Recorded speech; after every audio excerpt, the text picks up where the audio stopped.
welcome to a brand new episode of the Cine-Files Live, here brought to you by the Cine-Files. I am John Rocha, joined as always by my co-host Steve Morris. How are you, Steve? I am doing good. I'm ready to go back in time and then forward in time and then back in time and then back in time again and then forward in time and then forward in time. That's right. That's right. If you haven't already seen the title or pick up Steve's illusions, what we are doing is diving into Back to the Future. It is the 40th of the franchise. It is the 40th anniversary of the release of the original film. And we know that that film was just an incredible blockbuster and still endures to this day. Powerful impact of a movie. It spawned 2 sequels that were shot back to back. So we're going to talk a lot about the original film and then get into the other installments as well overall. And we've got a special guest joining us in a few minutes as well, who was our guest for our episode on Back to the Future, Steve, or one of our guests. So this is going to be a fun conversation. How are you feeling about Back to the Future 40 years later since the first installment now, as we look back and think about this movie in our collective consciousness? Back to the Future is not only one of the great films. It's not only, in my opinion, the greatest time travel film of all time. And there are a bunch of time travel films I like, but it is so much itself. It is so much its own thing. It has such a light, fun touch. Yeah. And I also have to say that our 2 episodes on Back to the Future with Michael Vogel and Shannon, who's going to join us, are some of my favorite episodes of all time. So we're going to re-release those episodes coming up tomorrow too. So I can't say enough great things about Back to the Future. How about you? Yeah. I mean, how can I say this? I love the film and I enjoy the film, but I don't revere it in the way that a lot of my fellow 1980s kids do. So I come at it from a different place, and it's more my fandom of Michael J. Fox. And I think that's where I approach the movie much more for me. And of course, Christopher Lloyd, because I'd known both of those guys as actors before Back to the Future with Family Ties and with Taxi. Those are the sitcoms that I grew up with. So to see them take on these roles at such a young age, I remember just being absolutely blown away by the movie, loving the movie, being caught up in the movie and the sweetness of the movie. But I haven't always looked fondly back on the film with the same kind of reverence as people have had. And I think that came up in our conversations when we did our episodes. But I have to say, as I'm getting older, revisiting the movie and the other subsequent films in preparation for our conversation today, I am finding myself having a really sweet, kind of blurry kind of a feeling of nostalgia for Back to the Future. So it was great to walk back. There's a sweetness to it that I guess I'd forgotten about, Steve. There's a earnestness to the film that I guess I've forgotten about. And of course, because nowadays we're so divided, it's a film that kind of gives you some hope for the future, if I can say that ironically, when you watch the movie, the possibilities of what can be, you know? I had not thought about it at all, but now that you mention it, it's stupid to say, but it is kind of crazy that, there's nothing in Back to the Future where you go, obviously that's left coded, or that's right coded, or that's part of this team or that team, which is how we divide up so much of things today. That's a great point. I also think it's hilarious that you're feeling nostalgic about a movie that's nostalgic. That's a great point. Yes, because the whole thing of that was we were in the mid 80s. Thinking about the wonderful, innocent world of the 50s. Yes. And now we're in the 2020s, frankly, thinking about the wonderful, innocent world of the 80s, So true. And the 80s we're knee deep in the Cold War in the 80s. There's all the Contras going on. There's all sorts of stuff. Right. Reagan's presidency. The AIDS crisis. Like all this stuff is happening through the Middle East crisis. All this stuff is happening through the 80s. Housing issues are happening through the 80s. We're just out of the Carter stuff and the oil shortages. We're becoming more aware of that. Isn't 3 Mile Island, was it that the 70s? That's late 70s, but you just come off that, yeah. Yeah, where's Chernobyl? Like maybe 2 or 3 years later than that's maybe 85. So it's right around the same time, I think. Yeah, so I mean, we're looking at a time where we think now fondly back on the 80s. And I bet people who lived through the 50s watching this movie in the 1980s, looking back on the 50s, going like, it wasn't all it's cracked up to be, guys. Like, it's not what we thought. But there is this desire to find this kind of fantastical idea of Americana. And every few decades, we look back on something and revisit it. in that way. And I imagine there'll be 90s films in the next decade that'll go back and show you what the 90s were like, and supposedly were a lot better than we remember. So there's a lot to enjoy about the movie, but also be aware of about the movie as well. It's such a unique film, and what's so interesting to me about it, so this is, and it's actually a chapter in my hopefully upcoming book, The Director's Toolbox, is on Back to the Future, because the basic theory of one of the theories of my book is this thing I've talked about on the Cine-Files for years, is the difference between story and plot. And if story is sort of the emotional journey of the character and the internal conflicts, the plot is the action. What are we trying to do? And in most movies, my theory is that story is what we're drawn to. Yeah. We're not drawn to what exactly Loki's plan is in the Avengers. We're drawn to the Avengers coming together as a team, which is the story. Right. Back to the Future is all plot. It is a plot movie. So like yes, Marty at the beginning of the film says, "Oh, I don't know if I can handle that kind of rejection after the guitar thing." Yeah. But that's like his only character flaw. But he's not a timid person in any way. There's nothing about Marty resolving important character issues to grow as a person, or interpersonal conflicts going on. What that movie is about is the Twin Pines mall turning into the Lone Pine Mall. Yeah. It's about Marty inventing rock and roll. It's about Goldie becoming mayor. It's about the clock tower. It's about the lightning bolt. It's about the plutonium. It's about the terrorists. It's about the DeLorean. It's about all of the mechanics of making that movie work, is what makes it such a fucking joy, as they just knock down the targets one after another, delivering on everything you're setting up. You know, that's what's so fun about it. Well, I also think what's great about the film is that, and I think all those things you highlight are absolutely correct, Steve. I also think what's a joy about the film, watching it now, is the emotional minefield that Marty has to navigate. Oh, yeah. Yeah, right. As he's sent back into the 50s, because A, his mom has the hots for him. B, he's trying to make sure his dad and his mom hook up so that they get together. And then you throw in Biff Tannen, who is a massive wrench in the monkey work. Oh, is that right? A monkey wrench there in the works. And you see what he can do to this family. He sees what the future is for his life or his family. So he goes on this journey for himself to appreciate his parents, to appreciate his existence, because he strikes me as the kind of kid, and it certainly is referred to in the movie, that he is not 100% happy with what his lot is in life. Oh, yeah. His dad's uncool. His mom is kind of not cool. His brother's not that great. His sister, feels out of place.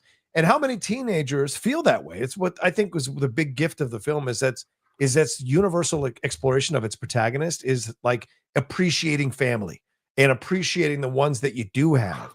Right? There's a great song in Into the Woods where Jack looks back on where he grew up, and all of a sudden he sees the magic of the once small place with his crazy mom that he just criticized all the time. Well, it was being away from it that all of a sudden he was able to appreciate. And I think the same thing happens with Marty throughout the movie, that by the end he really appreciates his parents and his family. Ironically, Steve, maybe because they did become people who stood up and I don't think I actually, it's an interesting conversation to have, you know. So first of all, I've always loved the fact that one of the touchstones in the outlaw's life is the Sondheim fairy tale musical Into the Woods. I think that is fantastic. I mean, it just tells you so much. It does. It really does. I don't agree, because the whole point of the movie is he doesn't like his family. And the only time he likes them is when they're totally different when he comes back. Yeah, he definitely I would only say because he sees the potential of his family, and now when the potential of his family is realized, he is happier. But Steve, I think you're about to make a really excellent point. Go ahead, man. Well, now there's a lot of pressure. So because this is the thing, is that he doesn't like them at the beginning of the movie. Oh, yes. And what's interesting about Marty's character is that Marty is essentially, in my opinion, a super cool kid who has been labeled as a loser, right, by the world because of his family and because of circumstances. Right. But he's a rock and roll playing, has a beautiful girlfriend, rides a skateboard, hangs out with a weird old scientist. Okay, maybe that part is weird, but it's his family. Is the you just go to that house and you're like, oh, mom's an alcoholic, dad is a complete loser, my two siblings are total losers. Is that when we change time, you're totally right. they have the potential to be awesome. But it's not a movie about acceptance, in my opinion, because he doesn't accept the losers that are his family. Like it's only when his family are better that he chooses that he likes them. But I think the story, and our guest has just shown up, so we're going to bring him in. It's a perfect time to bring him in and have this discussion. Is the acceptance of his family at the end, because for me, I like it because he is essentially the lesson of the film is telling you that there are things you have to stand up for, that fighting for the things you believe in matter. That's pursuing the purpose of your life, have the guts to pursue the purpose of your life. You never know the success it can lead you to. And if you live though, like a scared life, you're not going to achieve the things that you want to achieve. So it's very 1980s in its message, which I think I've seen a lot of people comment and write articles about this because it embraces like the Reagan approach to success by the end. Like everyone has money, therefore we're all happy. And it's not actually the truth. Yes, go ahead. So again, I agree with all of that. I don't think that is acceptance. Ooh. Like some crazy camera work going on over at Rocha's side. Yeah, go ahead. I totally hear that sort of Reagan objection, like, oh, it's all about commercialism because he just gets the fancy truck and his family is now rich, and better looking and dresses well, so everybody's happy. But I don't think that's what the movie's about at all. The movie's about standing up for yourself. Yes. And that better things will come to you if you actually respect yourself and stand up for yourself. Yes. So the only reason the acceptance thing is, to me, what acceptance means, in my opinion, is to look at qualities you dislike and say, I don't like this, but I'm going to be cool with this because I love this person and that's who they are. That's what acceptance means. That's not what happens in the movie. Well, that's interesting. Okay. Yes. I like that as a debate because I think, anyway, we should bring in our guest because I think it's a perfect time to bring in as we're having a debate about Back to the Future, but we should bring in our own Marty McFly, honestly, Steve, in our lives.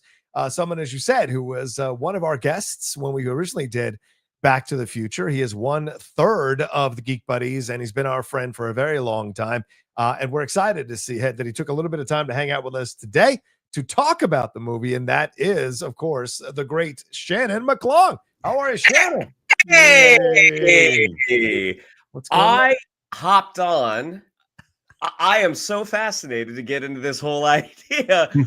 What evidence do you have that Marty doesn't like his family? Oh, what evidence? You think he likes his family? Have you seen the scene where dad keeps laughing and mom is drinking vodka and he doesn't like his family? You have no evidence to say this. Like that's just his family. Like he doesn't reference them in any sort of negative way. The only time is when he talks about when he's walking with Jennifer after the band gets rejected. Like, Jesus, I sound like my old man. But there's nothing in his interactions with the family, even when they're talking about Uncle Joey, that he doesn't like them. They're his family. Wow. And I think if he didn't like them, he wouldn't work so hard to save them, because that's what's happening in the picture, is they are being erased from existence. I mean, and even when we see him at the end of the movie, when things are better, it's still just his family. I mean, they're in nicer clothes. The house is nicer. He's got his 4x4, but I don't think there's any indication that he's not a fan of them. Wow. I'm with you, Steve. I think he doesn't like it. There's little looks, little asides. Yeah. This is what's so great about this, is I expected Shannon to come on and to either agree with John or to agree with me. But in fact, he disagreed with both of us because the premise that we started on, which is that Marty is not happy with his family, that is what you're rejecting. To me, it's not. So I'll actually say it a little differently, which is that whole scene is designed for us, the audience, to not like his family. Like the whole scene is to go like, this is a household of losers. That is what the scene. And so to me, I just always go, Marty shares my opinion. He's in a family of losers that embarrasses him constantly. Yeah, but if this is because I agree with Steve. Like, I think the film is trying to show you that these are not successful people, right, in any way, shape, or form, because just the way they're dressed, the way they say things, the alcoholism, even the dad making Crispin Glover be overtly geeky in his laughter. But I have to say, Shannon might have a point if you go all the way out, and that is we're looking at it from a certain perspective, but it may be that people who have people just like this in their family actually don't think this is a bad family, actually don't think these are bad people, actually think this is actually their family being reflected in the situation. And it's Marty who's the issue, because Marty isn't the one who's like giving good faces or being really cordial to his family. He's mad that his dad doesn't stand up to Biff. He's mad that his mom is an alcoholic. His uncle's in jail. His siblings aren't that great. So he may not hate his family. Maybe Shannon has a little bit of a credibility there. He doesn't, but like he certainly isn't the biggest fan of his family, I would say, which is why he's spending time with an old man who's a scientist instead of hanging out at home. I think actually I want to say something just slightly different. It's not that I think he hates his family. I think he's embarrassed by his family. Well, yes, but hating your family is much farther. Right, I think he sees them as a family of losers, and he doesn't want to be part of the losers. And what teenager isn't embarrassed by their family? Yeah, I mean, right. this is Sure. every kid. And even when you were talking about how like Marty's this, rock and roll cool guy, he's in a band, but he does hang out with an old scientist. So he's not that cool. I mean, if you see him in 1955, he's pretty cool. Comparatively. Yes. But I think and this is, I think the journey he goes on, and what are your thoughts on this, Shannon? Do you think Steve and I were debating about the ending there, is it an ending of acceptance, or is it an ending of like, okay, things worked out and I can accept them now because they're much more successful and what have you? Because I think it's acceptance, because he does, as you said, he's embarrassed by his family, so he doesn't appreciate them. In my opinion, the journey he goes on in the movie is to learn how to appreciate his family by the end. And it just happens to be that they're rich and successful by the end, but like, it's about accepting his family by the end. And what do you think? Is that not part of it? That's not really how I see it.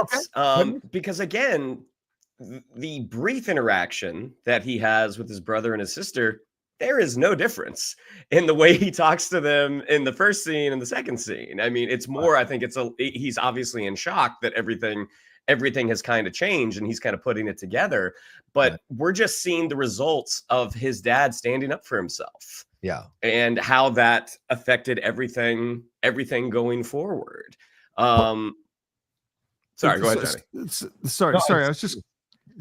I was just going to say, like, the thing about Back to the Future, and I do not mean this as a criticism in any way, I don't think Back to the Future is a deep movie. Like, I don't think there's like profound emotional lessons to be learned. I think it is that the guy the guy won on the adventure. He defeated the bad guy, and now at the end of the video game, you get your reward. Like, that's like, I don't cry because Marty has evolved so much as a human that his family, I go like, yeah, he won, and now he has a cool car. Like, that's kind of how I feel about it.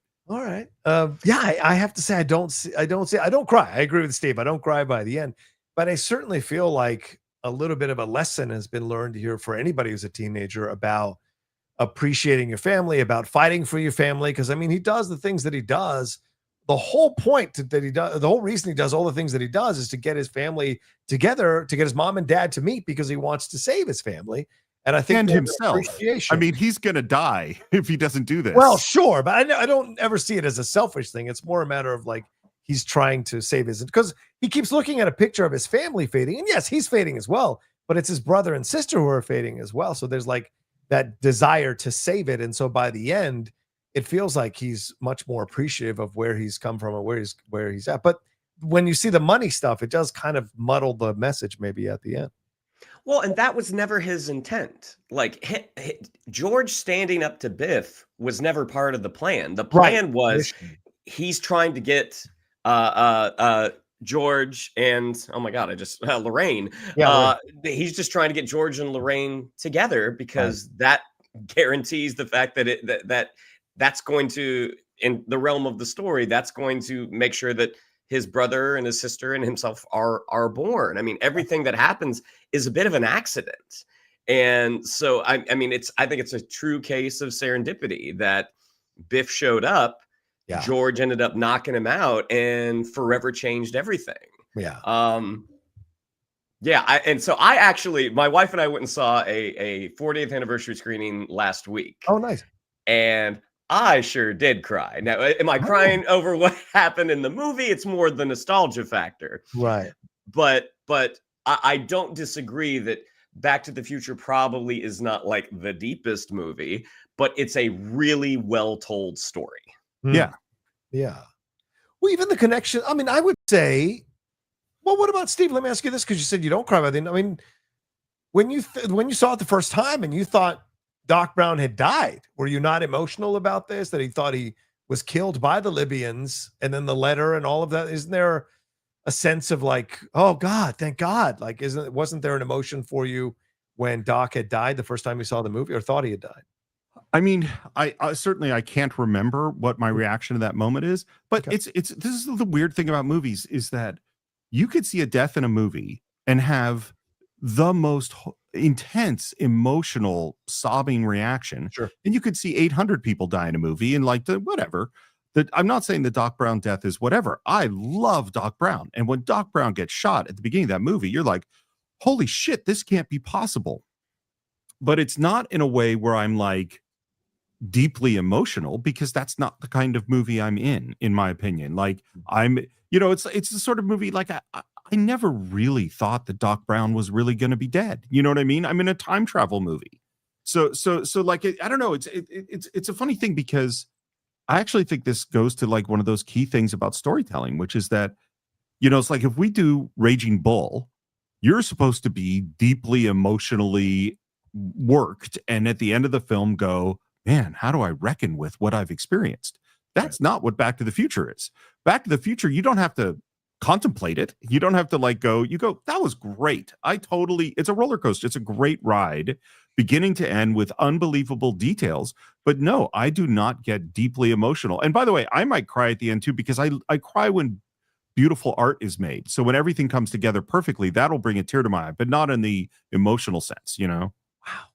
It's fascinating. Because I mean, but he dies at the end, right? Because Marty sees him die at the end as well. And it's because Doc, but he doesn't, because Doc has the letter. Right. Bulletproof vest. Yeah, right. And so I remember the first time when I watched the movie and I thought he died, I was like, wow, he really does die. Like, it just kind of got me emotional as a kid. And so when the letter is like, oh, I get kind of sense of like, oh my God, that's amazing. And that moment still works for me, because Marty is so adamant almost from the beginning that Doc needs to understand what happens to him, because he dies before they go into the thing. And so he's like, so it is like a subplot running throughout the entire time that he's in the 1950s to get Doc, even all the way up to the clock tower stuff, which is one of the best action sequences ever shot on film. He's trying to get him to read it, but Doc refuses to read it. And I think that's an interesting conundrum about the film. And I think that's why the film, I hear you, Steve, but I think the film works on multiple levels. I also think the conversations about science, about time travel, and about whether you should read something or not read something, I love that idea, and the idea of the future. What should you know your future before you act on it? So yes, I agree. This is not a fucking Einstein complex Nietzsche type of film, but there is stuff here, I think, that is just deep enough to interest the general public in contemplating some of the things that come up in the movie, some of the issues that come up in the movie, just enough to keep the mainstream entertained, but not too deep to keep the mainstream distracted. I think the Eric Stoltz version would have been a lot deeper than the Michael J. Fox version that we got. Where do you but it may not have been as good a movie. No, I don't think so either. Well, this is what's so weird, and it definitely stood out to me, because I rewatched 2 and 3, which I hadn't seen in forever, and I have opinions about those films. Is just how delicate the balance of Back to the Future is. It is a real magic trick, because it has this lightness and this funness, but it is delivering on all the stuff that you're talking about. It's like, I don't find it to be a hugely emotional movie, but all of that stuff totally works. And it also manages to have like a goofiness that doesn't turn it into a goofy movie. Right. There are over the top and silly things. There are a lot of jokes that are just very jokey. Yes. And they're also, and this is the thing that happens, is that it creates a bunch of lines, a bunch of tags that we recognize from Back to the Future. And then when we get into the other movies, which I know we're going to talk about, they're like, oh, we have to repeat those things. And it totally, it's a very difficult tone to maintain what the first Back to the Future does. Yeah. You know? Well, I want to bring this up because you said something here, Stephen, and get your thoughts on this as well, Shannon, and first actually, and we'll move on to that. But like, a recent article in The Guardian, they interviewed Leah Thompson and Bob Gale in this article talking about Back to the Future. And they talked about the Eric Stoltz and Michael J. Fox situation. Because for some of you who don't know, Eric Stoltz was the original guy cast, and he had shot weeks of stuff. It wasn't like a couple of days. He shot weeks of stuff, and then they made the change to bring in Michael J. Fox to play the role. And of course, if you've seen the documentary Still, which is on Apple TV, you know that Michael J. Fox was shooting in the daytime, Family Ties, and then getting taken to set at night to shoot Back to the Future. And this went on for months, which was an insane schedule to be on. But Leah Thompson talks about Michael J. Fox coming in, and she said, because she was friends with Eric Stoltz. And so for her, she was hurt by that. Remember, they star in Some Kind of Wonderful just a couple years later. But she said that he was gifted, Michael J. Fox, but he also worked extremely hard at his shtick. She called it a shtick. Like the great comedians of the 20s, 30s, and 40s, the falling over, the double take, the spit take, the physical comedy, the working on a bit for hours and hours, like the greats like Laurel and Hardy and Charlie Chaplin. Michael understood that. I was fascinated, kind of weirdly repelled initially because it didn't seem like the acting that we were all trying to emulate, the De Niro kind of super reality-based acting that we were in awe of in the 80s, coming out of the great films of the 70s. I feel like Eric Stoltz, who was a brilliant actor, was trying to do more of that. Michael was the face of this new acting, especially comedy acting, which was in a way a throwback and a different energy. So, Shannon, as our resident working actor here on the show right now, your thoughts on Leah's commentary about Michael J. Fox's approach to this, comparing him to the greats, but also saying he was essentially opening up a new way of comedic acting here in the 1980s. Well, it's interesting because it sounds like the issue that Bob Zemeckis had with Eric Stoltz was he didn't really understand the movie that he was in. Yeah, the comedy of the movie. Yeah, the humor. And if that's something that, I mean, it sounds like maybe Leah Thompson felt as well, but she also wasn't the star. Right. Maybe they didn't do a great job at communicating what this movie actually is. Yeah. Because, for me, acting is acting is acting. But you have to be aware of what you're in. Like just doing a play, I'm going to have a different approach doing a Neil Simon than I am an Anton Chekhov. I mean, there are going to be slight differences there. Same thing on the television side. Like the way I approached, my part in Silicon Valley is not the same way I approach my part in The Pit. Right. I mean, they're very, very, they're very different. And it's not like the preparation, it's knowing the world of those individual stories. Mm-hmm. And so your acting, your performance is going to be slightly different in a comedy and versus whatever Eric Stoltz thought this story was going to be. I mean, I guess one of the stories that they told is after the table read, I don't know who told Eric Stoltz this. I don't know if it was Bob Gale, but basically saying like, man, this is going to be great. This is going to be really funny. And he's like, this isn't funny. This is tragic. Like Marty comes back to a world, the people that he knew, they're gone. And there is, that's not an incorrect statement. Right. But it's also, that's not the story we're telling. The story we're telling is he comes back and everything is fixed in ways that he could never have predicted. So again, the communication over what this thing actually is, it sounds like maybe it was not as transparent as it maybe should have been.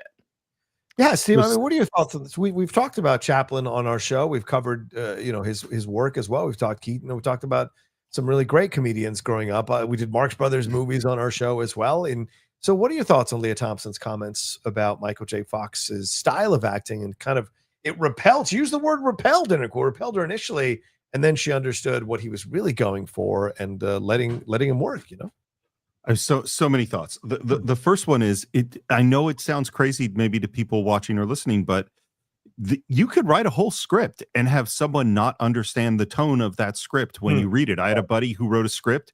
I read the script. I hated it. And I kind of figuring out, because you have to talk to a friend and go, what am I going to say? And I start commenting. And he said, well, did you find it funny? And I'm like, was it supposed to be funny? And I don't know if I said it quite like that. He's like, yeah, it's a comedy. And I'm like, it is? And I had to go like, this guy had written a script in his mind was sort of like The Graduate, like a surreal kind of, and it's like, if you're not clued in at the beginning that it's supposed to be funny, then everything was just, I didn't understand. So that actually can happen. The other thing I was thinking, Sidney Lumet in his book says that the most important job of the director is to get everybody making the same movie. And that's actually really hard, because there's subtle little things that things could be taken in one way or another way. And in particular about comedy is like, when I would act in a play, in a comedy, if I understood the comedy of the line, I could make it relatively funny. I'm not a great actor, but I could do if it was in there. That's not what you need from a sitcom actor like Michael J. Fox. What you need is someone who can make all these lines that aren't funny. Right. And that is a whole other skill. Then when you see actors that can do this, it's amazing.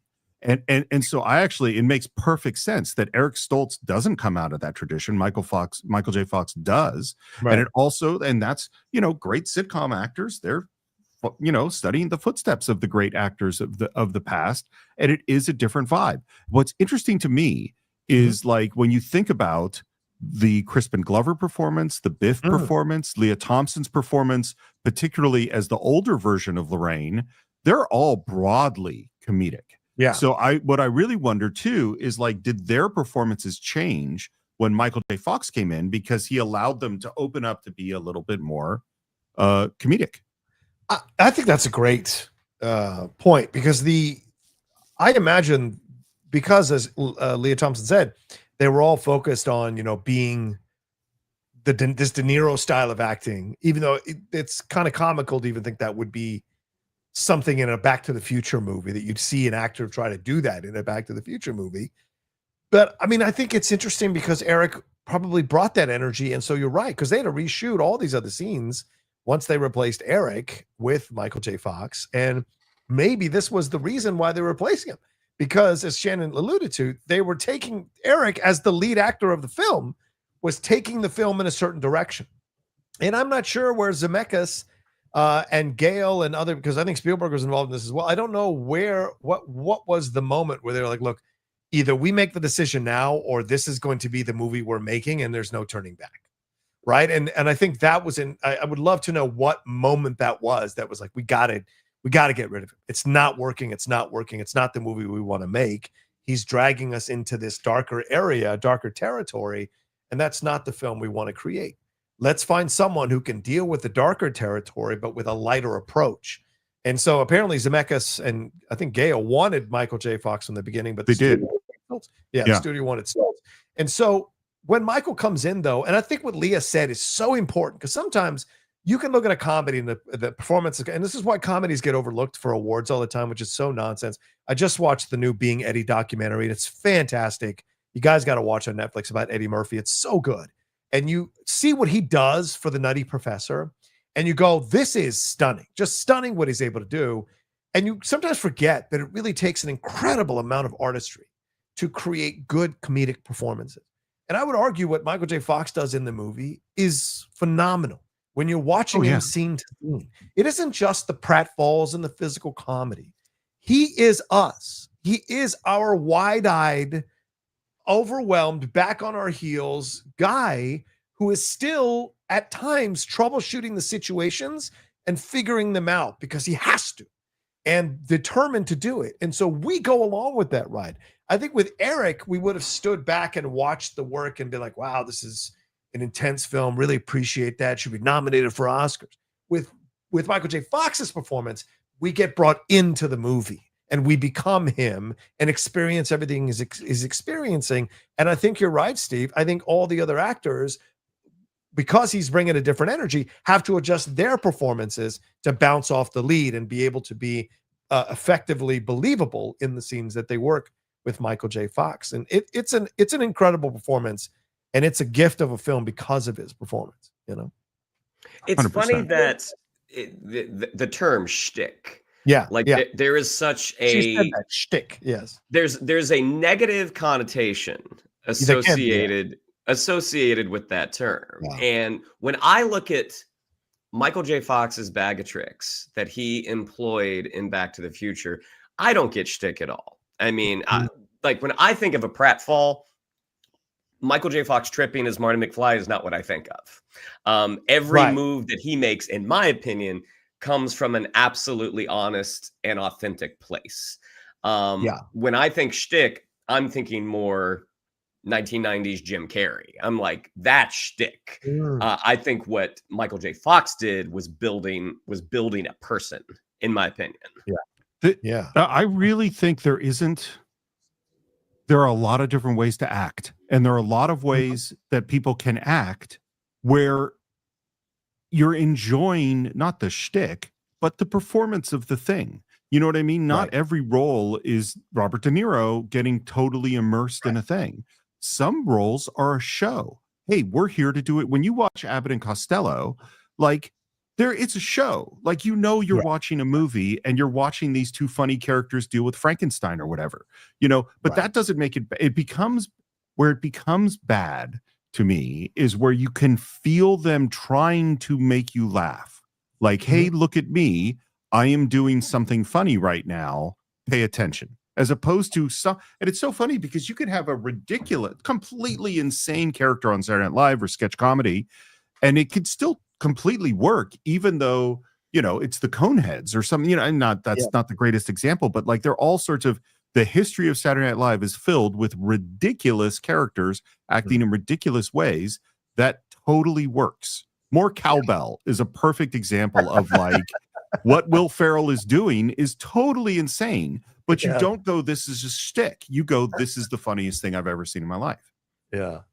Shannon, Steve and I were talking about it when we first started doing this episode about our feelings on this film 40 years later, why it endures, why it has that like pull on us as much as it still does. And we're about to move on to 2 and 3, and I want to talk about that before we lose you. So your thoughts on it as you just went to see it recently, like how does the film still endure for you, and why does it still work for you when you see it?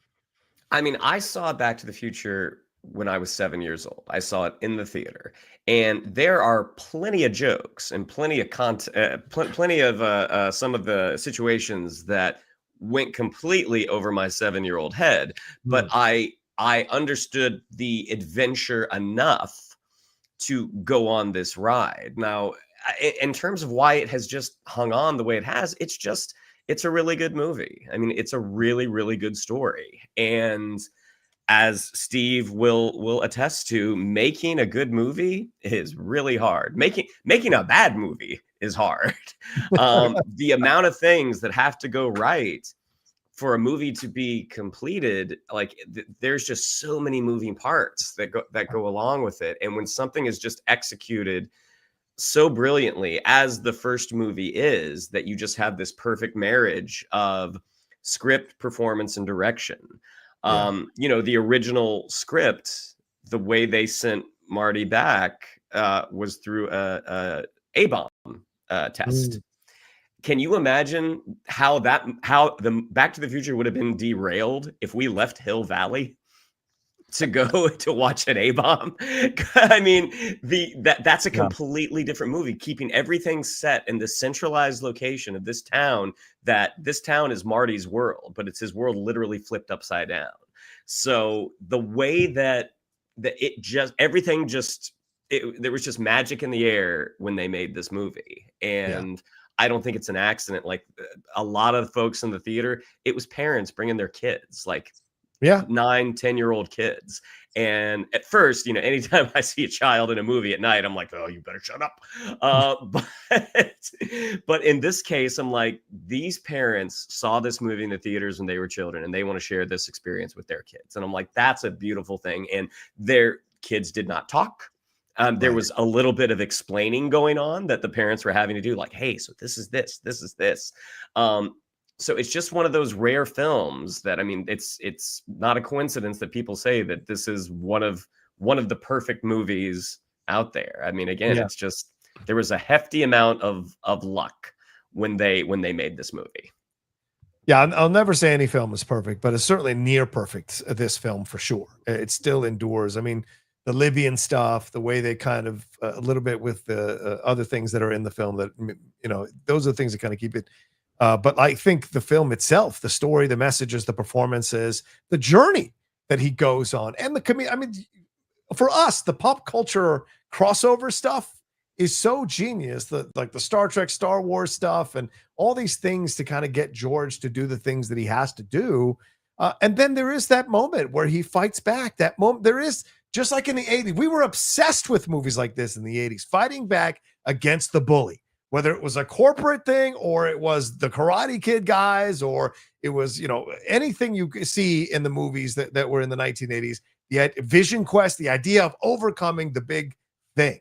It was a huge deal. So to add that to the movie, I think was so important. And to make Biff really legitimately be this horrible dude who was about to sexually assault his mom in the car. Like, it's crazy, some of the stuff that they presented to us in a 4-quadrant film in a mainstream way that we were able to consume and still have this kind of nostalgic, fuzzy reverence for this movie, even though it does go into some darker areas. The brilliance of the end of the climax of that movie, it's so good. And the fact, you know, and part of it is the hero is not the guy who stands up to the villain.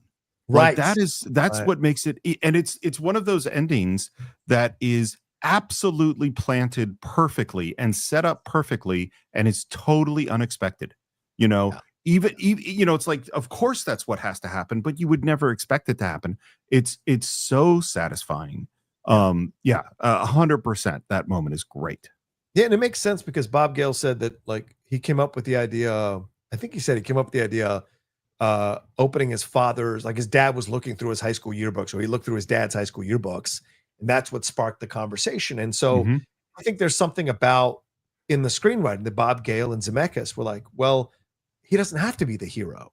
His dad's got to be the hero. And it's maybe even a love letter to their fathers to make their dad the hero in this moment at the end, because he's the one that stands up to Biff, not Marty, you know. And I think that what you're alluding to, Steve, there may be an element of that as writers, where they're like, you know, honoring their father's generation, honoring their father's influence on their lives by having Marty's father be the one who stands up to Biff, not Marty. There's a nice symmetry in that, you know, in my mind. But by the way, I had never thought of the standing up to the bully as an 80s theme, but I actually think that's totally true. So last night I started to watch a movie I haven't seen in forever. That's one of your favorites, John, which is Defending Your Life. Oh yeah. And Defending Your Life. The whole plot is, were you afraid? Did you stand up for, you know? So I think you're onto something with this as a theme. Oh yeah, no, totally.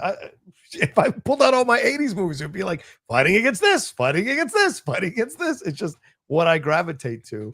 But let's move on to Back to the Future 2. Let's go into the future here. 2015 in this movie. Shannon, your thoughts on Back to the Future 2, an imperfect sequel. They shot both 2 and 3 back to back, 2 set in the future, dealing with some stuff that we actually legitimately are now having in our society, the Apple Vision, whatever, being able to watch TV shows in our eyes, sitting at the table, having Zoom conferences with people, in essence, virtual conferences, and not so much walking upside down on the ceiling, although you probably could nowadays, and no flying cars. But there's a lot, including the Jaws thing. That's essentially AI. People can't tell the difference anymore. So your thoughts on this sequel here? Was it good? Was it bad? How do you look on it now, all these years later? I mean, it's a story that you don't go to the future to change a thing and then come back to your time. Like the basic premise, unless Doc is trying to more show Marty like, hey, like more like it's a wonderful life. Like, hey, here are the consequences of your actions. Yeah. But I don't think that was it. I think it's they said at the end of the movie, we're going to the future, thinking that they weren't going to make a second movie. Yeah. So they kind of had to fulfill that promise. You know, Back to the Future 2, I think it is a lot of fun. Does make total sense? Not really. Again, you don't go to the future to change the future. But it is getting to see Hill Valley of 2015. Wait, why don't you go to the future to change the future? Because you have to go back to the past. And that future hasn't happened yet. Sure, that's true. I suppose that's true. Yeah, no, you're right. Oh no, it's not supposed. That is true. Yeah. All right. It's the same premise as the Terminator 2 3D Battle Across Time show I used to do at Universal. The Terminator comes back from the future to get John away from the T-1000 to bring him to the future that is infinitely more dangerous, where we blow up Skynet and then he brings him back to the past. Yes, that does make no sense. Now, yes, I agree. But watching what happens with Biff, this is where Biff actually becomes. Biff is a great bad guy in the first movie. Does he have a whole lot of dimension? Not really. But Biff becomes a little more interesting because you get to see 3 different Biffs. That was the thing that I really loved about Back to the Future Part 2 was we do get to go to the future. We then go back to 85 that is completely changed because old Biff from the future goes to 1955. Like, it's the type of movie, like, as a kid, I was like, now wait, what? But now having, seen it many, many times, I mean, I think it is solidly number 3 of the Back to the Future trilogy, but it's a very, very enjoyable film. And the way that I saw it was because I didn't see Back to the Future 2 in the theater when it was released initially, because I think it came out in like November, right? Yeah. I missed it when it was in the theater. My sister, on the eve of Back to the Future Part 3 coming out, my oldest sister took me out of school because AMC was doing a special showing of Back to the Future Part 1, 2, and 3, all back to back to back. Wow. So getting to see that second chapter for the first time and then immediately going into Part 3, that was an incredible night. Again, upon closer reflection, like, yes, does it make sense? Not really. But there's a ton of stuff in movies that don't make sense. So overall, it is number 3, but it's still an enjoyable film. Yeah, Steve, I was the kind of rare person that defended that movie when it came out. I liked 2, maybe because I like a darker version of the future. That's more realistic to me. That is more what I think is going to happen. And so I gravitate to those stories. And I found that what's the actor, Thomas Wilson, who plays Biff? He had so much real estate in that movie to have fun.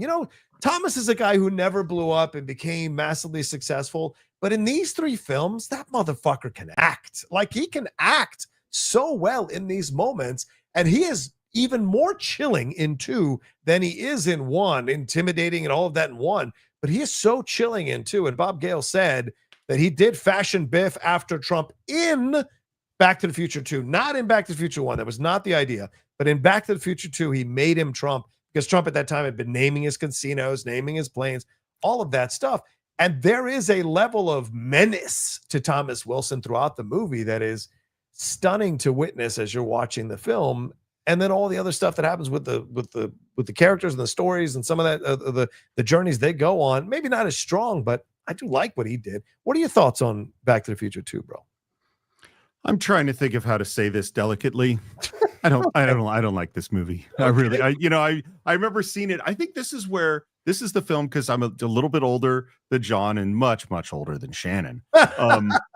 This is the movie where I went, because I think when you're young, and you see a sequel to a movie, I like the sequels as much as the originals because I just wanted more of that thing. Yeah. And then there's this certain moment, because I was probably in college when Back to the Future 2 came out, that I went, oh, sometimes these are just not as good things that are trying to be like the thing that they were before. And there's all sorts of talented people. I totally agree with you about Biff. I think he's great. There's all sorts of cool things in it. But to me, it's like, it is let's rehash the last movie and set up the next movie without like real characters and like there's so many things in it where when you talk about being shticky, it's everyone hears this joke, and here we're going to repeat this joke, and here we're going to do this joke again. It's totally fun seeing Hill Valley of the future. Right. I think design-wise, it's cool. I think actually they do an amazing job with technology and things like that. Yeah. But there's character-wise, it's like there's something wrong with your kids, because they said that at the end of the first movie, and now we have to figure out what this is. Does Michael J. Fox do a great job playing the loser version of himself? Yeah, he does. But is it good? I don't really think so. And the one thing that I really dislike, and this is in terms of character, the fucking chicken thing, I think is so terrible. It like almost ruins both movies. And I like the third movie, but like they just invented this thing for this character who we had a whole movie with and saw nothing like this. And they took it to what I would describe, because of my age, this is a Fonzie level of silliness from Happy Days. Like we're in like old school sitcom character bullshit. Someone says this thing and oh my God, they can't do anything about it. And that's the whole, like what he actually should have said, by the way, because I've been thinking a lot about what you said, Shannon, but there's no point to go to the future. There's something wrong with your kids. Hey, Marty, you have this issue with this chicken thing. Maybe don't respond to this on this day when you crash your car, whatever it is. And that solves everything. The problem is with, it's like that. And this is the other thing I think about Zemeckis. Zemeckis is not on the Mount Rushmore of directors. He is in that tier of, he has made some great films. Back to the Future, Roger Rabbit, Forrest Gump. But I also think he's kind of like Ridley Scott in a way where it's like, then there's going to be a bunch of movies that nobody cares about. And then maybe he'll make another really good one. But my thing about him, I think he gets obsessed with technology. I think he gets really excited about new tricks and tools that he can use, and then tends to build the movie around those things when his movies aren't good. And so in this case, it was the computer controlled camera work that allowed him to do all these amazing shots with the same character from different times walking through the same frame. He got really excited about that. And you look at like his lesser movies, Death Becomes Her, all the obsession with motion capture, like all those things, they're always movies where the technology is leading and the idea is leading and not the characters. Polar Express. Polar Express. 100% of that for sure. Although I like his Christmas Carol more than Polar Express. But yeah, I mean, I obviously I feel like I like the film more than you do. But I agree with you on the chicken thing was weird. It's almost like Luke in Last Jedi where we have to do the work. You know what I'm saying? Like, yeah. An old guy could get embittered by the war after all this time, and he's on an island. Yeah, he would throw a lightsaber over his shoulder. He might not want to help Rey. Yeah, you could see that. Old people don't. Old people change. You change when you get old. Like you can do the mental gymnastics to arrive at the character that they did for Luke. Exactly. But that's not my job. Exactly. And so I think that's always bothered me about the film as well, what they do with Marty. But you can make a mental gymnastics case that it became so obsessed about fighting back that any commentary about him or questioning of his manhood would immediately cause him to like be unsettled, because you got to put that away as you get older, because people are always going to question your manhood. It's the easiest way to get under your skin. And you've got to mature out of that. It's not always easy to do, but you've got to. And so you can make a case that Marty became this because of what happened in the past and how it helped his life. He became overly sensitive to it, and it's been what ruins him. The other, playing himself as a daughter and all of that is really weird. The Elizabeth Shue stuff doesn't 100% work. The Leah Thompson stuff doesn't always get there, but I think there is, within the film, there is this commentary about the future, about the perils of 1980s capitalism and wealth and obsession with these kinds of things that are running and also, and again, I know Steve will say these are maybe not deep films, but I do catch the idea of like the working man and how the working man is abused by the people in power and the people who own things around a city or a world, and so you have that element to it. And those are the things that I have to like scratch around and find that I enjoy about the movie. But yes, the character stuff I'm not always the biggest fan of. And I do like that Marty and Doc have a good story throughout the second film as well, and what's progressing between them and their relationship. But it isn't until the third film that you really get a fun time with Christopher Lloyd. Like you really get to let him have his wings spread a little bit. Yeah, go ahead, Shannon. What else? No, I was going to say, I mean, I do agree with you that the characters get very, very broad in the second movie. Yeah. And they calm down a little bit for the third one. But, you know, when they introduce this world of the future, and the first time Griff calls him a chicken and one of his buddies hits a thing on a little chest piece that he's wearing and it has the chicken sound effect. Yeah. I remember watching that even, I mean, what I was like 12 or 13 at the time. I remember watching that for the first time in theater being like, is this a thing? Like, I don't remember that from the first movie. So it does get silly. Like, and I think the whole chicken thing, it's like, they needed to give him a thing. And you watching Back to the Future 2 and 3, you start to see like, oh, this was not envisioned as a trilogy. Like we had an idea and it's like, well, that was really successful. We should probably make a couple more to get as much money out of this. But it never jumps the shark for me in terms of this was a cash grab, because I still think that the dimension that they give Biff in the second movie, and the love story that they give Doc, which, you know, is not anything that's established in the first movie, but it's still I still ultimately find it satisfying. Yeah, I mean, I think that's the thing that I think when you go back and look at Back to the Future 2, it's an imperfect film. Zemeckis has said that he was, and it's ironic because Steve brought this up, but Zemeckis has said that he had a hard time making the film because he didn't understand the vision of the future. Like he didn't have a vision for the future. Like he was uncomfortable working with creating the future. For him, it was much easier to work in the 1950s. I have things to create from the 1950s. The 2015 was all from his mind, right? And that may be a thing that has persecuted him ever since, Steve, because whenever he does stuff he's trying to get technologically ahead of everything else, it's not necessarily his strongest suit. And maybe he's still trying to get it right one time before he leaves the earth. I don't know. But that's an issue he had. And it shows. You can tell when a filmmaker is not fully dialed in, it shows on screen. It absolutely shows on screen. I think with 2, it's clear that Zemeckis wasn't 100% clear himself where he was going with that story. Because the Western stuff, which is the third one, they had already had in their back pocket when they were writing the first one. They had that as an idea to play with. If the time travel thing works out and the film is successful, they'll go to the West.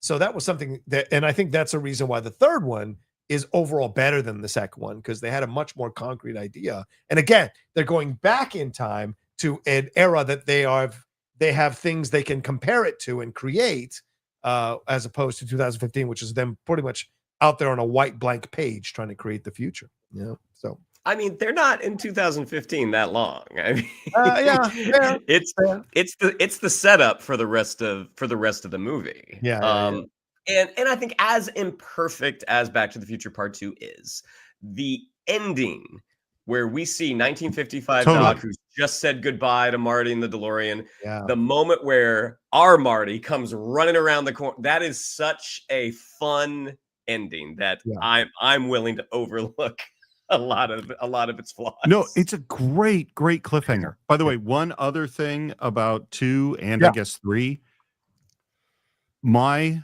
high school crush was Elizabeth Shue. Of course. Elizabeth Shue is so wasted in these movies. Oh, and honestly, and I will say too, she's my crush. I thought she was gorgeous. She looks terrible. Like they tried to make her into some version of, I forget the other actress's name. Yeah.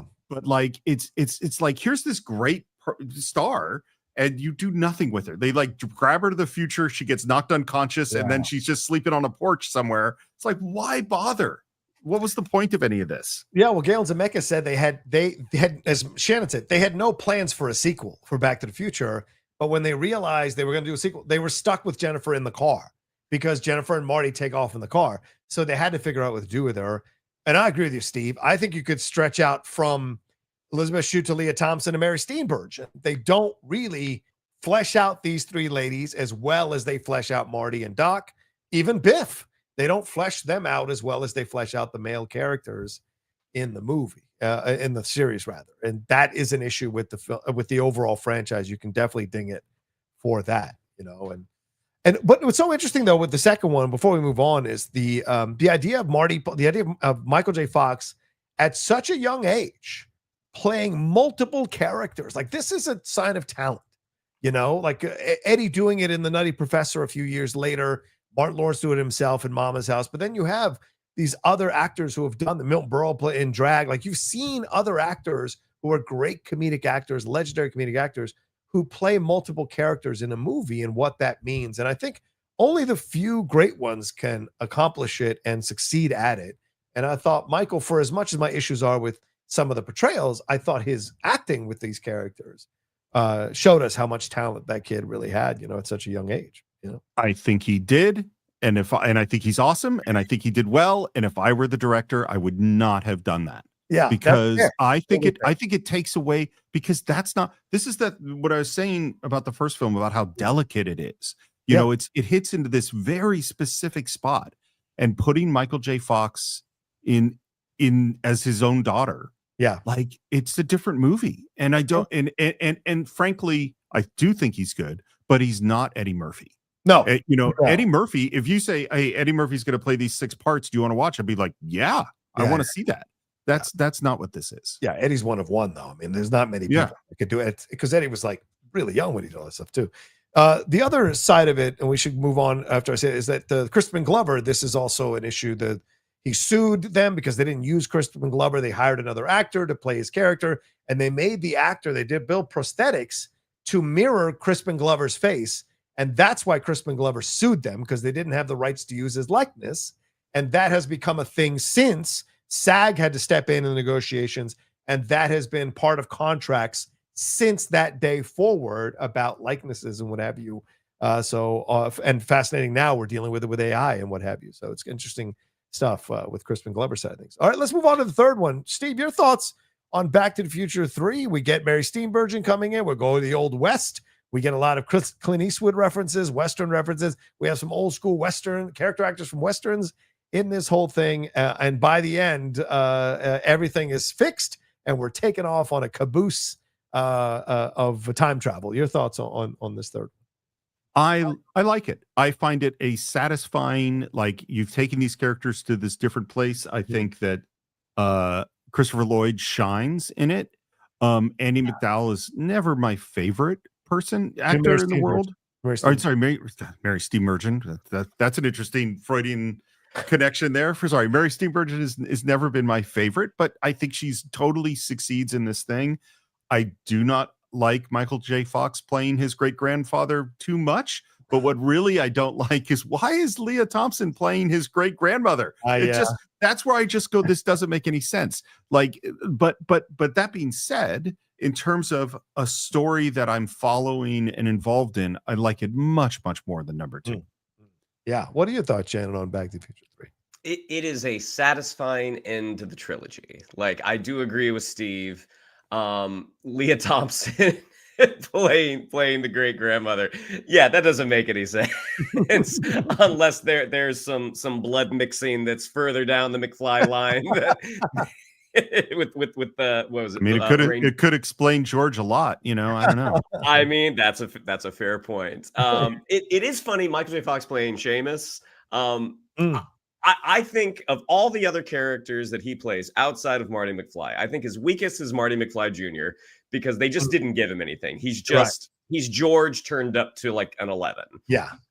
I actually think his Seamus is good. I mean, I think it's an honest, I don't know if it's authentic, but it's an honest performance. Like, I feel like he doesn't lean into the Irish stereotypes, that he's playing it as honestly as he can. I don't feel like it's a broad performance. I think he tries to play it as simply as he can. Yeah. I totally agree, but I also think I'd cut them entirely out of the movie. It's like you cut there's literally, they do nothing literally to advance the plot. So like, you could just have him, he goes back in 1885 and meets someone else. Don't have him be great grandparents, and get to Christopher Lloyd faster, and you have more time to do other stuff. I think the function that he serves, and arguably not well, but it's to establish the McFlys and the Tannins, and that these families have been feuding since the the time of the Old West. I think that's the main reason that he's in there. And plus, at this point, it's fun putting Michael J. Fox in a costume. I think that's the main thing. But I do like the Clara. I do like the Clara and Doc story. I mean, the whole thing, her talking about Jules, them bonding over Jules Verne. I'm like, this is such a great geek nerd pairing up.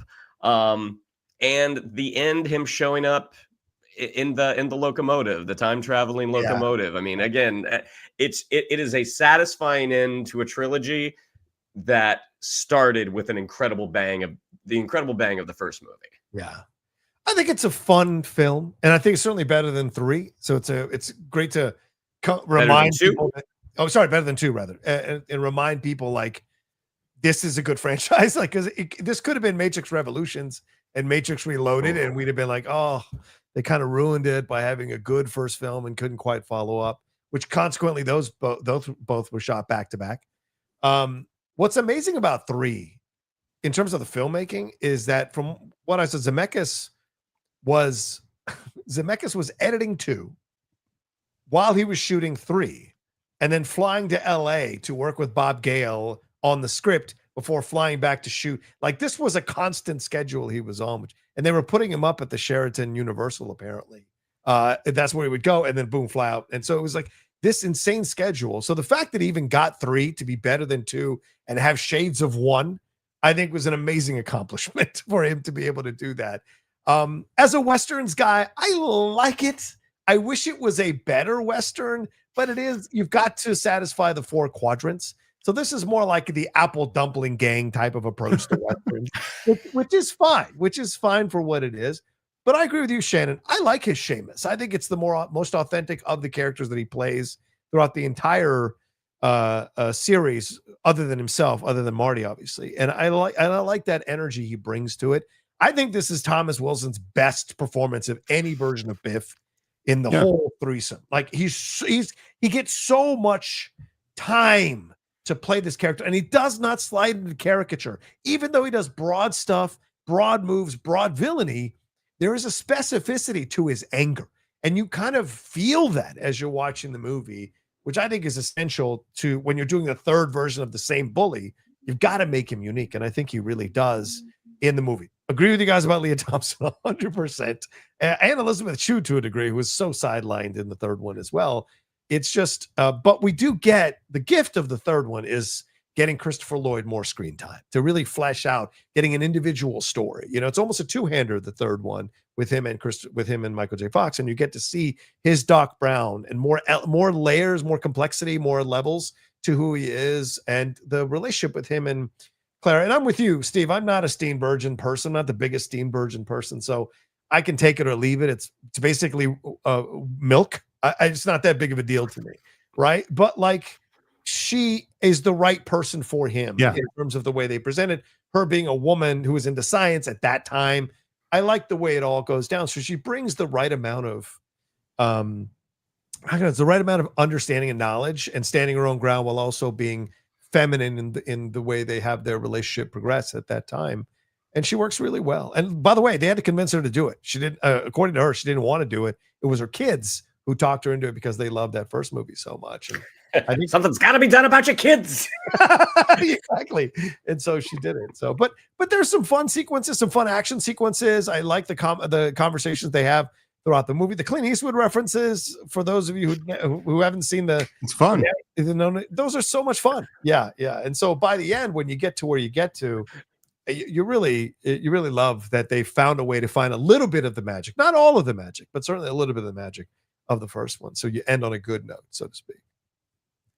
I think if you didn't have 3, we would not remember 2 so well. That's my opinion. Agreed. 1,000% agreed. Anything else stands out for you guys about 3 that you want to make sure we talk about or hit on here? You know what, Chris, in the chat, Chris Retzliff just said the same thing that I was thinking, the Doc drinking. And that is funny. That is funny. That whole last action sequence, something that Bob Gale and Bob Zemeckis do really well together, are those incredible action sequences where there is so much happening. The stakes are super high, and they're still really, really funny. I mean, Doc standing at the bar holding a shot all night, where Marty says, "How many has he had?" Just the one. He's just been holding it. And them doing the wake up juice, all of the hot sauce and into the funnel as Mad Dog Tannen and his gang shows up. I mean, it's just such a fun sequence, and the callback that they have to part 2 as Biff is in his casino watching Clint Eastwood with the piece from the oven. Yeah. And Marty employing that, like that was just really nice connection. I wish we would. I feel like we haven't gotten like a good Bob Zemeckis movie in like a long time. Yeah, I would. What, maybe Castaway? Do we think was that the last really good one?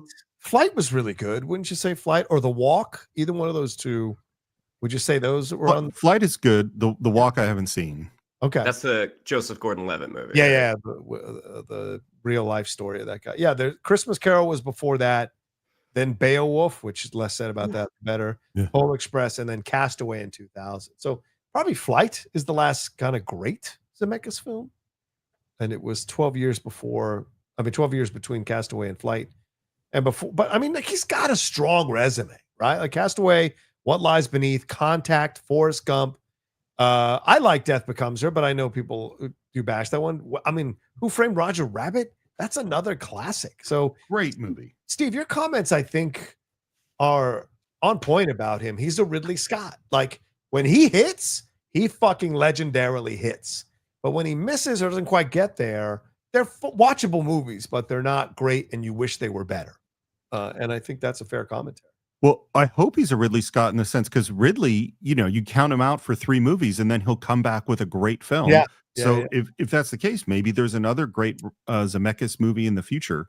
I mean, maybe back in the future. Hey, I really just, there's sometimes where his movies, and Back to the Future 2 feels this way for me. A lot of people love it, but we're just like, it doesn't feel like he knows what he's trying to do. Right. Yeah. But in the third whereas one, in 3, I feel like he did. You know, it's clear what he wanted. And like, as I said, I think it's because they knew they wanted to do a Western one from the beginning. And so they nailed it overall. Well, Shannon, I know we got to lose you now. Thank you for hanging out with us, brother, man. An hour went by like that talking about Back to the Future, as usually does when we talk about great stuff. Anything you want to say as we wrap up and let people know about anything you got going on, brother, man? I booked my first movie. I start shooting this week. Yeah. Which is very, when I can talk about it, I can't wait to talk about it. But yes, you can see me every week on The Geek Buddies with Mr. Rocha and Mr. Michael Vogel. And as always, I love coming onto the Cine-Files. I love chatting movies with you guys. This is just a conversation that we would be having, the 3 of us, with just a microphone turned on. Yep. And I cannot wait for 2026 because I'm really excited we're getting to the 10-year anniversary of Captain America: Civil War. Yeah. Ooh, that's right. Are you throwing your hat in the ring that you would like to come on and talk about that one? Is that right? Well, I did the previous 2 Captain America movies. So there is a precedent. Yeah, that's true. Let's close out the trilogy. But this court is not always bound by precedent, so you'll have to stay on our good side. By the way, you're totally right that this is exactly the conversation we would be having anyway if we hang out. My question is, would there be more interrupting if this was not on the mic? I believe that there would be far more interrupting. Sure. I don't disagree with that at all. I think there would be far more interrupting and a lot more of this. They would absolutely be some of that as well. Especially factoring in how late the evening has gone. Yeah, also true. Film criticism starts to get real personal later at night. So true. All right, Shannon, thanks so much for joining us. You can follow Shannon at Shannon_McClung. And then, of course, Shannon the Geek Buddy on Instagram. And so we appreciate you, brother. And dude, have a great week, man, shooting that. We're so excited. For those of us who know about it, we're very excited for you. We can't wait for you to talk about it, brother. Me too. Thanks, guys. See you, brother. Take care. All right, there you go. That was Shannon McClung joining us for a little bit. Steve, should we get to these questions from our viewers? Let's do it. Carlton Rudder says, London Calling, Back to the Future is my favorite movie of all time. Wow. I know there are holes in the time travel element, but for me, it's movie perfection. Love it. Yeah, Steve, you're a big science guy, I would say, much more than me. How does the science grab you in these 3 Back to the Future movies?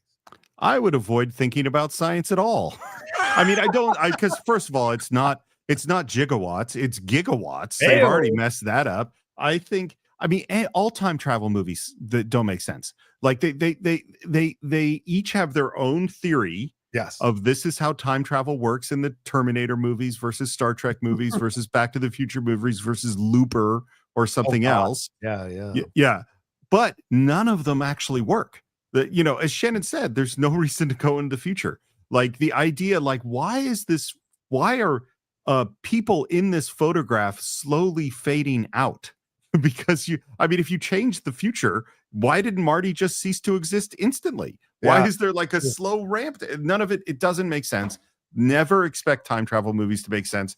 I think what they have to do is they have to make like a gesture towards making sense. Like, no, I'm thinking about this. And if they do that successfully, it's okay. Right. But you shouldn't spend too much time thinking about this stuff. The broad approach to science, which is why I like that Endgame sent it up the way it did with Tony Stark and Paul Rudd's character being like, wait, we can't Back to the Future this shit? And it's like, yeah. But by the way, that is a classic example of the term we've used since the beginning of the Cine-Files. That is hang a lantern on it. Yeah. Because that is literally, here we have a thing that doesn't quite make sense. We'll point out it doesn't make sense by talking about Back to the Future, and then everybody accepts it. Yeah, exactly. KJ says, if you could rent a movie theater for a weekend, what movies would you show for a weekend film festival? Ooh, that'd be a whole shorts. I am very happy, KJ, that I saw this question go by in the chat 20 minutes ago, because I actually had a little time to think about it. Okay. So I have an answer, which is I've said for years that I think one of the great underappreciated runs of any director of all time is Rob Reiner's first set of films. So I'm going to have a Rob Reiner film festival. Here's what we're going to do. On Friday night, we're going to have a double feature of This Is Spinal Tap and The Sure Thing. That's his first 2 films. On Saturday, we go into 3 movies, Stand By Me, The Princess Bride, and When Harry Met Sally. It's an incredible, great day. And then on Sunday, we finish up with Misery, A Few Good Men, and The American President. We're skipping north. But that is Rob Reiner's first set of movies, and I think that is one of the greatest runs of a director of all time. Yeah, I think that's amazing. I would beg you to do a second showing of When Harry Met Sally on Sunday night, so you'd have 4 movies on a Sunday, but I don't know if that would be allowed. Well, we could move in Ghosts of Mississippi, which is good, but it's not great. The ones I've listed, I have no qualms about any of those movies. Every one of those I love.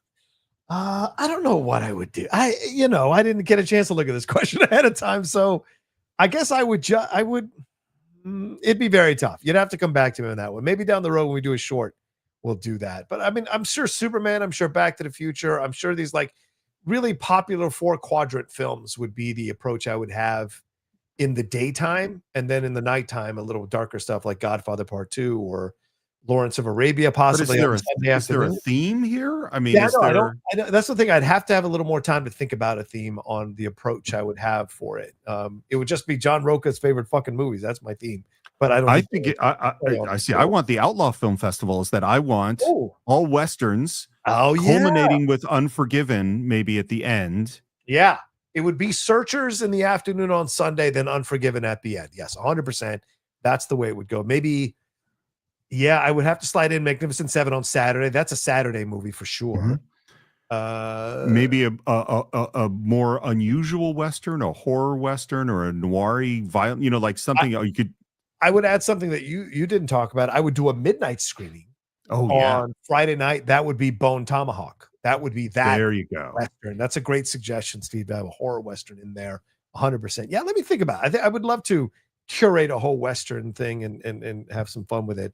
Maybe even throw Django Unchained in there. Maybe that's the Saturday night with Tarantino doing a Q&A afterwards. KJ says, would you put Back to the Future on a list of movie franchises that should have been limited to a single film? Jaws, Matrix, Die Hard should be single films. That's a great question. So Here's what's interesting about this statement is that I think some of these trilogies, the original was marred by the sequels, Matrix being the real one, because Jaws, there's Matrix in the sequels is like, this is part of a whole story. Therefore, it makes you go back and think about the original Matrix, and it becomes slightly less good. Yeah. Whereas Jaws, sequels to Jaws have no effect on Jaws.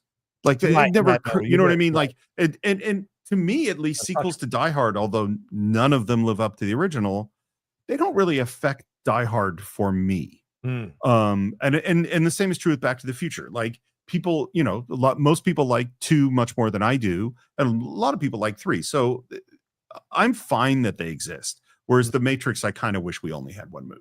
I think it is a case-by-case basis, as you're saying. So absolutely. I think with Matrix, for some reason, those other 2 films affect the overall feeling about the Matrix, because it's a lot of wasted potential that you feel coming out of the Matrix. There were so many possibilities. And the fact that we got 3 terrible installments, in my opinion, terrible installments, it kind of ruins it. But with Jaws, you're right. Like there's nothing to in any of the although Jaws 2 is fine. It's nowhere near as good as Jaws. 3, 4, pretty terrible. They do not seem to touch Jaws, because Jaws is just on a whole nother level. Jaws is Jaws. Yeah. It's like Rocky. All the other installments are great, but Rocky's on a whole nother level. You know, it's just like, it's just different. So it's always a case-by-case situation. Same thing with Die Hard. Nothing can affect Die Hard, but I think it does help that Die Hard 3 was good. And some people like Die Hard 4. So Darren Wright, I've been going through some struggles. Oh, sorry, Darren. But I just want to say thanks, John and Steve, for me being a cinephile. You keep me going. Thank you, Darren. Darren, I remember when you first started watching, I think on YouTube. Yeah. And you were given a running commentary as you caught up on all of our catalog. Yes. And that was great. So we love having you as part of the Cine-Files family. So I hope you're getting through whatever you're getting through as best you can. And thanks for letting us ride shotgun with you as you're going through the things you're going through, and, you know, helping you get through them, because we appreciate, you could watch and listen to anybody else and anything else. The fact that you want to listen to us is very humbling, and we appreciate it. And we hope we're getting you through the tough times, because there's so many years of episodes you can turn to, brother. KJ, Back to the Future is one of the great movie posters of all time. Can you name a better movie poster? Maybe Jaws. Yeah. Do we have the movie? Well, fortunately, KJ, I saw this message about 20 minutes ago. Oh my God, this guy's cheating. This guy is cheating. Not cheating. you when you first taught me about the StreamYard and all this stuff, you pointed out where the comment thread was. That's true. So I did keep it open. Sorry, go ahead. Yes. So yes, Back to the Future is a fantastic movie poster. Jaws is one of the great ones. Some of the ones that I was looking at, I love the original Metropolis posters. One of I don't particularly love Metropolis. That's a great It's one. an important film, but not one that I love. I think the you know one that I really like, because there's the Saul Bass series of posters, Vertigo, and a lot of those Hitchcock ones. Yes. And his poster for Anatomy of a Murder, where you have like the black and white body that's cut up. Yeah. Love that. That's a great Silence of the Lambs is a great poster with the butterfly over the mouth. Like those are some of the ones that popped out to me. I mean, the Star Wars one is probably fantastic, number 1, don't you think? With the holding of the lightsabers, not even Hamill or Princess Leia on it. It's all art. The Juice Jerusalem one. It's just so amazing. So I would have to put that one in there in the mix as well. I'm looking at some of these. I mean, shit. What I mean, the alien one is amazing, right? Fantastic. The egg breaking there with the green mist coming out of it. I think that's a phenomenal one. Jaws can't be touched. I mean, we've talked about that Jaws poster many times. The classic Godfather poster that's all black. Oh, is yes. a great one. I think the Blade Runner poster is amazing as well. Fantastic. Different characters coming through there on that one as well. But yeah, there are some really great posters that have gone through the years. I always used to sit and read the books, the table books that had the posters. Oh, the Apocalypse Now one. Yeah. Oh, yeah. With Brando dripping with sweat and Sheen right behind him in the sun. That's an amazing fucking poster. The Pulp Fiction one that has sort of it's a little weathered looking, because it looks like an old Pulp Fiction book. Oh, yeah. You know, like an old beat up paperback. Yep. James P says, what's James P say? I love Back to the Future partly because my parents loved it. They related to 1955 when they were young. 80s film that we all enjoyed together. Do you have a film like that? Yeah, Steve, do you have a film that your family and you from the 1980s just always enjoy watching together? Or have a good experience from? I'm trying to think of one that it's weird to say, Mm. but watching movies as hey, the family's all going to get together and watch the same movie again, that actually didn't happen that much. Like, I know you had Godfather and a bunch of other films that were regulars with your family. I'm trying to think if there were. It's a Wonderful Life, definitely. Yeah. But I'm trying to think of like 80s ones that were. Karate Kid was a big one, I think, in my household. Rocky was a big one. Not sure. I have to think about that. Yeah. I mean, Amadeus, obviously, that was one my mom and dad certainly loved. I don't know how much my brother or sister loved Amadeus. I don't remember talking too much about that. But I mean, we used to go to the film all the time, the theaters all the time as a family. Yeah. So we would see a lot of films together. But I'm trying to remember one that we like saw over and over again that we just loved seeing. And I don't know that one necessarily leaps to mind. And it's mainly because I've seen so many goddamn movies, in the theater. So it just kind of all mixes into itself. This Philip Bryan says, I've seen the Broadway Back to the Future twice. Oh, the musical, that's right, twice. And the North American tour twice. Amazing. Highly recommend. Yeah, and that was Zemeckis' wife who suggested a musical for Back to the Future after she saw a musical for Young Frankenstein. When she saw the Young Frankenstein musical, she was like, you could do a musical of Back to the Future. And Bob Gale wrote the book for it. So it was intimately involved. Have you ever seen the musical or anything from the musical? I have. I saw it when it was on tour in LA. It's really, really well done. It's such a weird thing with these sort of making musicals out of movies world, because what it is you already know the movie. 90% of the people that go to see that musical, I assume, have seen the movie. Right. And so you're going to re-experience the same thing in a different way. And so the thrill of it is, how are they going to reinterpret it?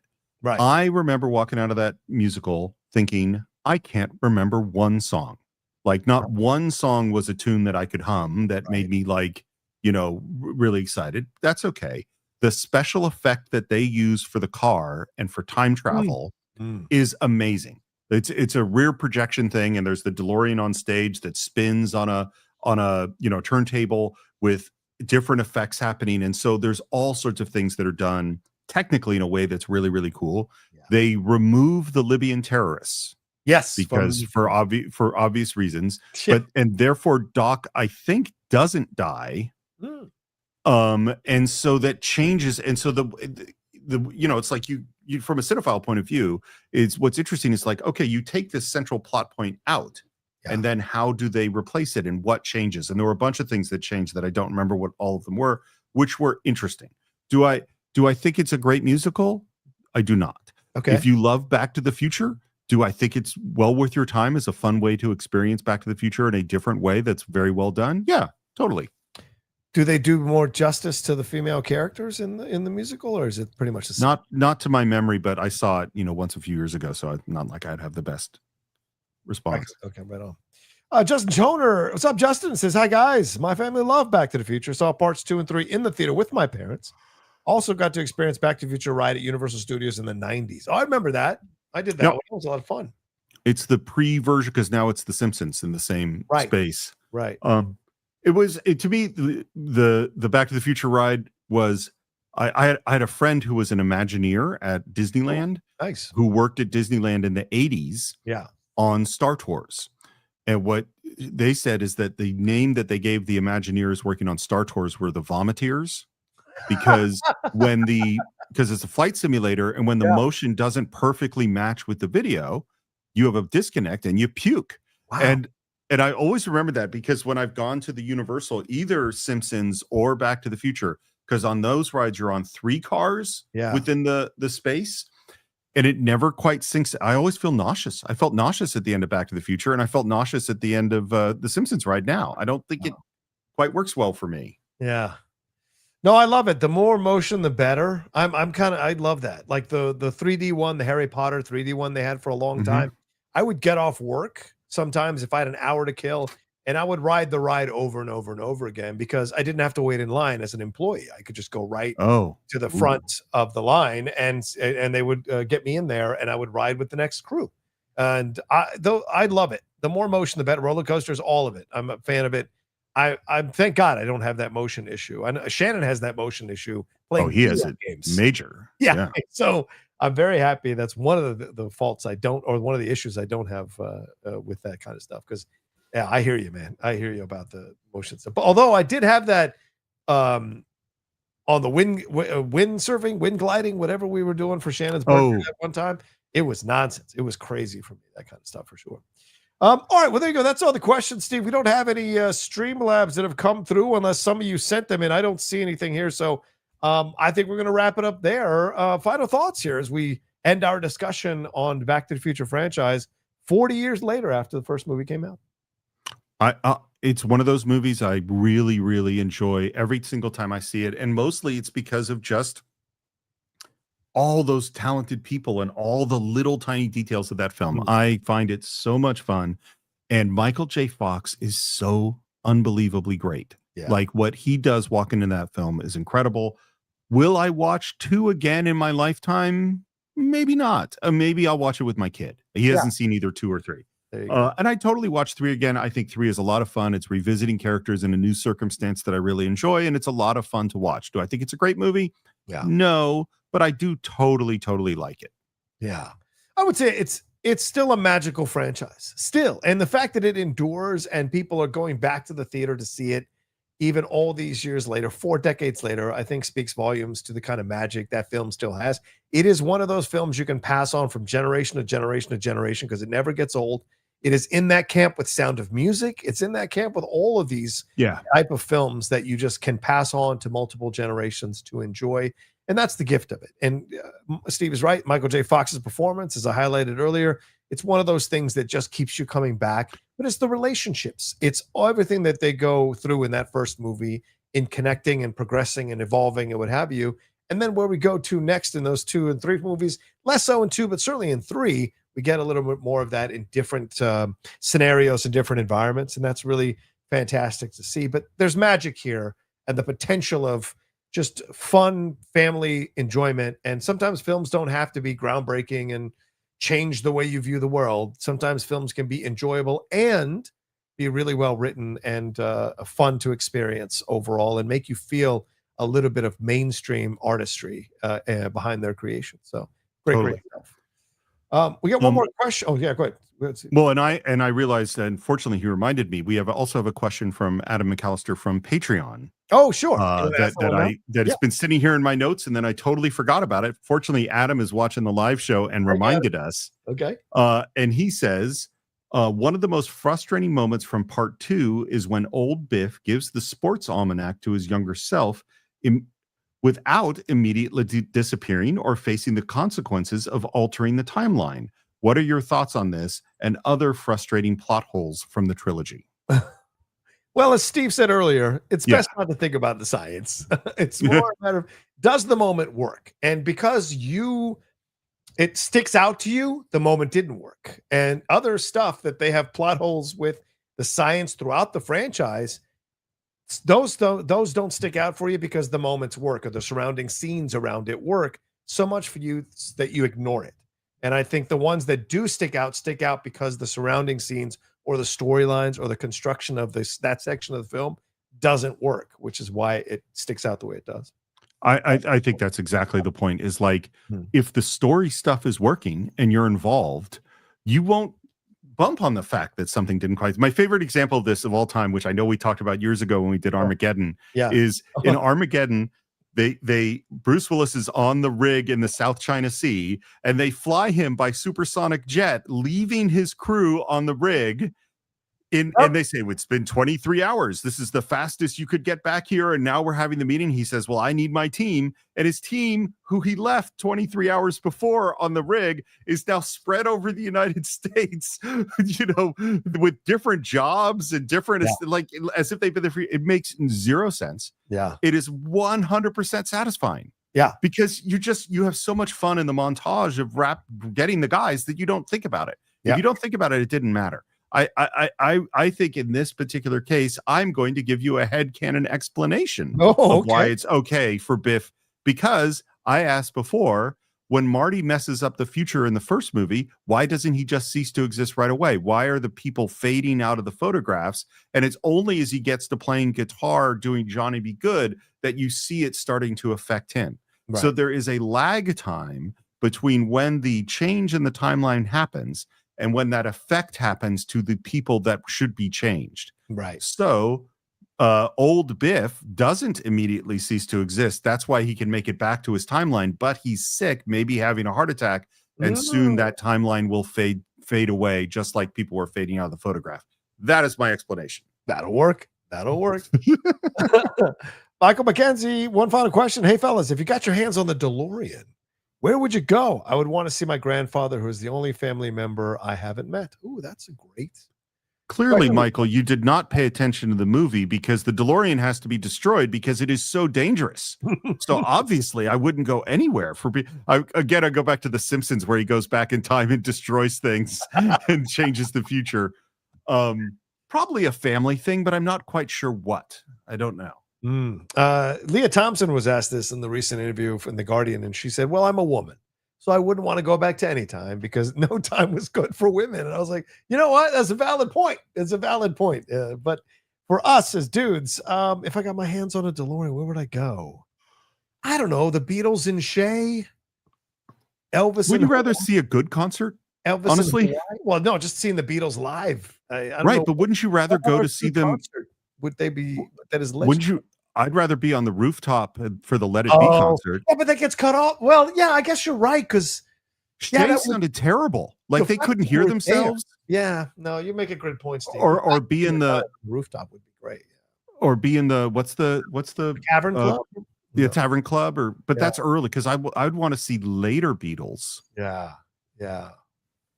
Yeah, or Elvis in Hawaii. I would love to have been in the audience to see Elvis in Hawaii there, or the '68 comeback special.